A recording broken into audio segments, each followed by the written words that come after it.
Welcome to Royal Mechanical.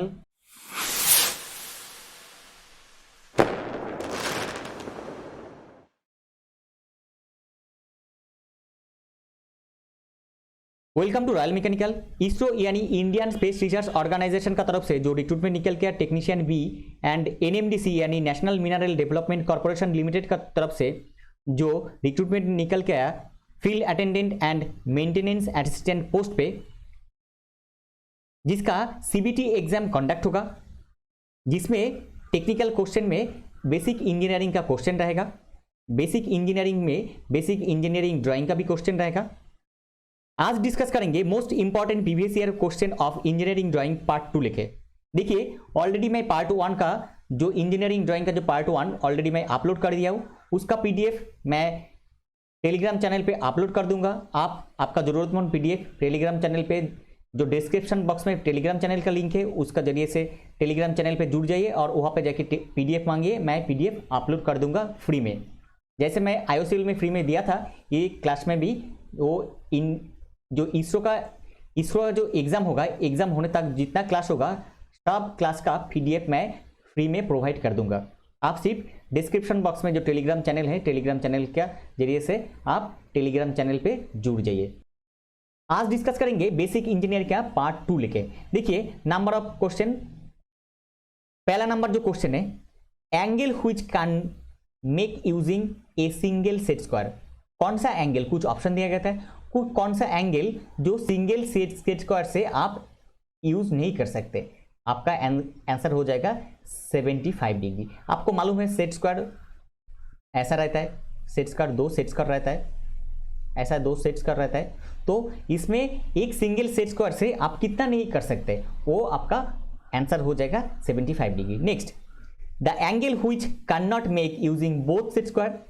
दोनों set square से भी जो एंगल आप नहीं यूज कर सकते, जो एंगल आप नहीं बना सकते, ओके कितना है 125 डिग्री। आंसर हो जाएगा 125 डिग्री आपका करेक्ट।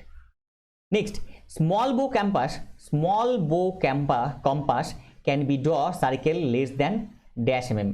स्मॉल बो कंपास जो है वो कंपास कितना लेस देन कितना mm का रेडियस ड्रॉ कर सकता है, आंसर 25 mm करेक्ट हो जाएगा। Most important question, question number 3, बहुत बार बहुत एग्जाम में पूछा गया। The cardboard scale are available in a set of dash scale. Cardboard का जो स्केल है, इस स्केल सेट में कितना होता है, एक सेट में 8 स्केल होता है, आंसर 8 हो जाएगा आपका करेक्ट। नेक्स्ट देखिए यहाँ पे एक्सप्लेनेशन तरफ पे कुछ मैं दिया है। The cardboard scale are available in set of 8 scale, they are designated in, designate किया जाता है M1 to M8 which has scale 1:1, 1:25, 2.5, 1:10, 1:20, 1:50, 1:200, 1:300, 1:400 and 1:1000।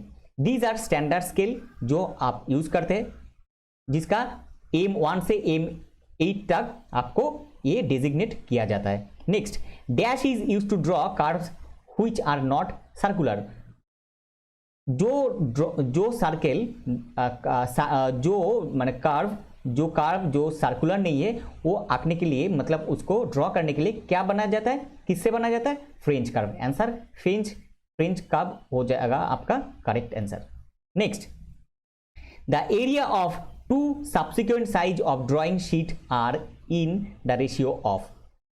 The area of 2 subsequent size of drawing sheets are in the ratio, answer 1:2 आपका correct हो जाएगा। Most important question, ये जितना question मैं करा रहा हूं इसमें लोको पायलट टेक्नीशियन के लिए भी मोस्ट इंपॉर्टेंट, ये आपको याद रखना है। जितना क्वेश्चन है ये मोस्ट इंपॉर्टेंट क्वेश्चन है। Next, the drawing sheet size from A0 to A5 increase और डिक्रीज। A0 to A5 इसमें ड्राइंग शीट का नंबर जो वैल्यू है वो इंक्रीज होता है और डिक्रीज होता है, डिक्रीज होता है, क्योंकि A0 होता है आपका सबसे बड़ा, उसके बाद जितना जाता है A5 तक वो छोटा हो जाता है। नेक्स्ट देखिए इसमें explanation, the size of A0 to A5 डिक्रीसेस। A5 का कितना होता है 148 mm इंटू 210 mm। उसके बाद A4 का होता है 210 से 297 होता है। देखिए ये करके आपको जाना है, और A3 में देखिए 297 to 40 420 mm। मतलब A5 से A0 तक जितना जाना जाता है तो इतना क्या होता है, इंक्रीज होता है, और A0 से A5 में ये डिक्रीज हो जाता है। Question number 8, the increase in hardness is shown by the value of figure put in front of letter. मतलब पेंसिल का फ्रंट में जो फिगर मतलब जो अल्फाबेट रहता है उससे क्या क्या ये होता है, मतलब उसमें क्या डिफाइन होता है। देखिए यहाँ पे as, 2H, 3H and 4H etc। इसमें क्या होता है, ये हार्डनेस इंक्रीज, मतलब एज से इसमें जितना है hardness shown in the value of figure put in front of letter, ये जो लेटर का पहले जो वैल्यू है इससे आपका पेंसिल का हार्डनेस का डिफाइन करता है, इसमें हार्डनेस बढ़ता है। देखिए इसका एक्सप्लेनेशन क्या है, letter H B denotes the medium grade, H B मतलब क्या है, मीडियम ग्रेड का pencil, where the increase in hardness is shown by the value of figure put in front of the edge, 2H, 3H, 4H etc। मतलब ये letter जो as है, as के सामने जितना फिगर आपका बनता है, जितना पड़ता है उतना आपका हार्डनेस बढ़ जाता है। देखिए इंक्रीज इन हार्डनेस जो होता है जितना value of figure put in front of the letter. Similarly the grade becomes softer according to B, 2B, 3B, 4B etc। मतलब ये जो लेटर बी है, बी का फ्रंट में जितना लेटर है, मतलब ये 2 है तो इसमें और सॉफ्ट हो जाता है, इसमें और सॉफ्ट हो जाता है 3 में, और 4 में और सॉफ्ट हो जाता है। Next, what is the next size of 210 mm into 297 mm in drawing paper. Drawing paper में ये जो 210 इंटू 297 mm जो है, इसका बाद का जो है वो कितना है, वो हो जाता है आपका 297 mm इंटू 402 mm। ये आपका most important question, question number 9 आप याद रखने का कोशिश कीजिए, ये बहुत बार बहुत एग्जाम में लोको पायलट में भी पूछा गया। नेक्स्ट देखिए इसमें explanation, 210 mm into 297 mm is A4 size, इसको A4 साइज से डिनोट किया जाता है। Next one is A3, A3 का कितना होता है 297 mm इंटू 420 mm, ये जो आंसर है। Which comes doubling along with the width, इसमें देखिए A2 कितना होता है, A2 420 mm into 594 mm and so on. Next, the grade becomes dash according to the figure placed in the front of letter B, 2B, 3B, 4B। इसमें क्या होता है, कोई लेटर मतलब ए बी है, बी का फ्रंट में जितना लेटर A2, 3, 4 दिया गया है, इसमें क्या होता है सॉफ्टर होता है, मतलब वो पेंसिल सॉफ्ट हो जाता है। पहले ही मैं कुछ देर पहले ही मैं बोला है। देखिए इस पर एक्सप्लेनेशन क्या है, increase in hardness is shown by the value figure put in the edge, 2H, 3H, 4H। मतलब एज का आगे जितना 2, 3, 4 होता है इसमें पेंसिल हार्ड हो जाता है। लेकिन अगर बी का पहले जो लेटर है इसका पहले अगर जितना 2, 3, 4 होता है तो इसमें पेंसिल क्या हो जाता है, सॉफ्ट हो जाता है। Next question, which instrument is made of thin strip of would arranged in line from rectangle and on which the drawing is made. मतलब जो इंस्ट्रूमेंट के ऊपर आपका ड्राइंग बनाया जाता है उसको क्या बोला जाता है, drawing board. Next, which instrument can use to draw accurate perpendicular lines, parallel lines and angular lines. कौन सा इंस्ट्रूमेंट है जिसका जरिए से आप accurate perpendicular line, parallel lines and angular lines आप ड्रॉ कर सकते हैं। Answer mini drafter, mini drafter आपका करेक्ट हो जाएगा। Most important question, question number 12। देखिए इसका जो एक्सप्लेनेशन है, mini drafter are used to draw perpendicular lines, parallel lines and angular lines. They consist of blades, protector head, double bar ink mechanism, screw and clamp. Blades have the marking corresponding their engineering scale. Blade में engineering scale का तर पे आप उसमें marking. देखिए ये क्या होता है, ऐसा एक ब्लेड रहता है, ये जो ब्लेड होता है इसमें नॉर्मल जो टी स्क्वायर होता है इसमें इसको स्टॉक बोला जाता है और इसको बोला जाता है ब्लेड, इसको स्टॉक और इसमें ब्लेड। तो ऐसा ही होता है, लेकिन वो मतलब ये जो मिनी ड्राफ्टर है, मिनी ड्राफ्टर ये आप कोई भी एंगल में इसको यूज कर सकते हैं। लेकिन ये जो टी स्केल, टी स्क्वायर है, इसमें आप सिर्फ हॉरिजॉन्टल लाइंस और परपेंडिकुलर लाइंस उसमें सेट स्क्वायर का हेल्प लेना पड़ता है। Next question number 13, according to the Indian standard institute ISI, which among the following designation has size 1000 into 700 mm in mm, इसमें आंसर हो जाएगा B1। मतलब according to the which of the following Indian standard में which among the following designation, इसमें क्या है, ये board में है क्या है, ये B1 हो जाता है बोर्ड का। देखिए एक्सप्लेनेशन डेजिग्नेशन B1 में क्या होता है 1000 into 700 mm in size, whereas B0 B2 B3 में designation 1500 into 1000 mm, 700 into 500 mm, 500 mm into 300 mm respectively. This designation dimension of drawing board, मतलब ये ड्राइंग बोर्ड का डेजिग्नेशन है। Standard dimensions are use to simplify the production process. Standard dimension इसलिए use किया जाता है क्योंकि ISI का जो डिफाइन किया है तो वो किस लिए किया है, इसलिए कि डायमेंशन का जरिए से सही प्रोडक्शन हो सके। Next question number 14, which is the most common tool used in drawing circles? Circle drawing करने के लिए कौन सा इंस्ट्रूमेंट यूज किया जाता है, आंसर कॉम्पास आपका करेक्ट हो जाएगा। Next, for drawing circles with large radius which of the following is used? Most important question, question number 15, circle drawing के लिए लार्ज सर्किल ड्राइंग के लिए कौन सा इंस्ट्रूमेंट यूज करते हैं, आंसर लेंथनिंग बार कॉम्पास, आंसर लेंथनिंग बार कॉम्पास आपका correct हो जाएगा। Next, which drawing tool is used by architects for making blueprints? Blueprints बनाने के लिए आर्किटेक्ट कौन सा पेन यूज करते हैं, इंक पेंट यूज करते हैं। Question number 17, which of the following drawing tool is not used to set the drawing sheet on the drawing board? कौन सा which of the following, मतलब कुछ ऑप्शन दिया गया था, कुछ ऑप्शन में बोला गया कौन सा ड्राइंग टूल यूज नहीं किया जाता है for drawing sheet on to the drawing board. Drawing करने के लिए ड्राइंग बोर्ड में यूज नहीं किया जाता है कौन सा instrument, answer divider.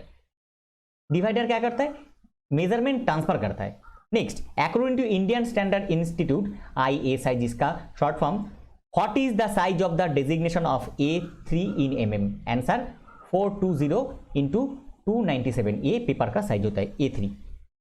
Most important question, question number 18, इसका एक्सप्लेनेशन आप देखिए, size of the designation A3 is 420 into 297, ये पहले भी मैं बोला। इसका A0 A1 A2 A4 A5, इसका A3 यहाँ पे लिखा गया है। इसका हिसाब से ये जो डेजिग्नेशन है, ये डेजिग्नेशन आपका मेजरमेंट दिया गया respectively. Next question 19, question number 19, which of the grades of the leads is the hardest, answer 6H। आपको पहले ही बोला एज का पहले जितना नंबर वैल्यू न्यूमेरिकल वैल्यू बढ़ेगा उसमें पेंसिल हार्ड हो जाता है, और बी का पहले जितना वैल्यू रहेगा उसमें पेंसिल सॉफ्ट हो जाता है। वही डेजिग्नेशन यहाँ पे लिखा है, आप इसमें पढ़ के दे सकते हैं, सेम डेजिग्नेशन। नेक्स्ट, ये जो एक्सप्लेनेशन आप पढ़ के देखिए, for making angles which of the following drawing tool is used? For making angle making के लिए कौन सा टूल यूज करते हैं, protector. Next, which is the instrument used to draw parallel lines? Parallel line draw करने के लिए कौन सा इंस्ट्रूमेंट हम यूज करते हैं, answer roll and draw. Roll and draw एक इंस्ट्रूमेंट है, इसको यूज करते हैं पैरेलल लाइन ड्रॉ करने के लिए। Question number 22, where the T square is made to slide on the drawing board? Drawing board में T स्क्वायर कहां पे स्लाइड होता है, आंसर वर्किंग एज। मतलब आपका अगर ड्राइंग बोर्ड, ये ड्राइंग बोर्ड है, ये ड्राइंग बोर्ड में ये आपका T स्केल है, उसका ब्लेड हो गया, ये आपका स्टॉक, ये कहां पे होता है, यहाँ पे स्लाइड होता है, यहाँ पे स्लाइड होता है। तो ये जो पोर्शन है इसको बोला जाता है क्या, working edge. Next, which part of the drawing board guide the T square? जो टी स्क्वायर है वो टी स्क्वायर है वो ड्राइंग बोर्ड में कहां पे गाइड होता है, आंसर एबोनी पे गाइड होता है। Next, what does the drawing board size of B3 indicate as per the BIS in mm? Drawing board का साइज B3 का कितना होता है, 350 into 500 in mm। Most important question, question number 24। Next question, question number 25, the drawing board size B0 indicates as per BIS in dash mm, 1000 into 1500 mm आपका correct हो जाएगा। Next, for drawing arcs radius less than 25 mm, 25 mm का arc अगर draw करना है, which of the following, कुछ option दिया गया, which of the following instrument is used, answer small bow compass. ये दो टाइप का क्वेश्चन है तो दोनों साइड से ही मैं करवा दिया। Question number 27, keeping one leg of the compass straight, what is the maximum diameter of the circle that can be draw. Keeping one leg straight मतलब कोई एक सर्कल का वन लेग स्ट्रेट रहे तो उसमें मैक्सिमम डायमीटर वो कितना draw कर सकता है, आंसर 120 mm आपका करेक्ट हो जाएगा। Most conceptual and most important question ये आपको याद रखना है। Question number 28, French curve are most importantly use to draw. French curve जो यूज किया जाता है तो मोस्ट इंपॉर्टेंटली यूज किया जाता है कर्व लाइन के लिए, कर्व के लिए यूज किया जाता है। Most important question A B 28। Question number 29, the general representation of surface treatment indication locations are. General representation of surface treatment indication locations are denoted by, जो लाइन होता है ये लाइन हो जाता है। तो इसको आपको याद रखना है, ये लाइन से आपका सरफेस ट्रीटमेंट इंडिकेशन किया जाता है। ऐसा पिक्चर उठा के बोल सकता है कि सरफेस ट्रीटमेंट इंडिकेशन कौन सा होता है, या तो पूछा ऐसे पूछ के कुछ लाइन दिया गया तो आपको सही ये करेक्ट जो ऑप्शन है इसको चूज करना है। Next, A mini drafter helps in. A mini drafter helps in कितना क्या करता है, मिनी ड्राफ्टर कैसे हेल्प करता है, drawing parallel and perpendicular lines. Drawing parallel and perpendicular lines आपका करेक्ट हो जाएगा। देखिए यहाँ पे जितना क्वेश्चन मैं करवा रहा हूं ये मोस्ट इंपॉर्टेंट क्वेश्चन, और ये क्वेश्चन सिर्फ IOCL एनएमडीसी में नहीं है। ये देखिए यहाँ पे जितना क्वेश्चन है जो इंपॉर्टेंट क्वेश्चन मैं वन लाइनर का तरफ पे आपको दे रहा हूं, और ये जो क्वेश्चन है ये सिर्फ इसरो एनएमडीसी IOCL के लिए नहीं, ये लोको पायलट टेक्नीशियन के लिए भी मोस्ट इंपॉर्टेंट, ऑर्डिनेंस पैट्रिक के लिए भी मोस्ट इंपॉर्टेंट। तो इसको आप ज़्यादा से ज़्यादा रटिए और इसको याद रखने की कोशिश कीजिए। कुछ भी प्रॉब्लम हो तो आप कमेंट सेक्शन में कमेंट कीजिए, मैं जरूर इसका सॉल्व निकालने के लिए कोशिश करूंगा। और जो टेलीग्राम चैनल का लिंक है वो लिंक के जरिए से आप लोग टेलीग्राम चैनल पे जुड़ जाइए और वहाँ पे जाके आप PDF आपका जरूरतमंद PDF मांगिए, मैं वहाँ पे PDF फ्री में प्रोवाइड कर दूंगा। ये था आज का टॉपिक। इन्फॉर्मेशन हेल्पफुल लगा तो लाइक कीजिए, और चैनल पे पहली बार विजिट किया तो रॉयल मैकेनिकल चैनल को सब्सक्राइब कीजिए। इसी तरह सबसे पहले टेक्निकल जॉब्स का अपडेट पाने के लिए और टेक्निकल एग्जाम का प्रिपरेशन लेने के लिए मिलते हैं अगले वीडियो में। तब तक खुश रहिए और अच्छे से अच्छा प्रिपरेशन कीजिए आपका आने वाला इसरो एग्जाम का।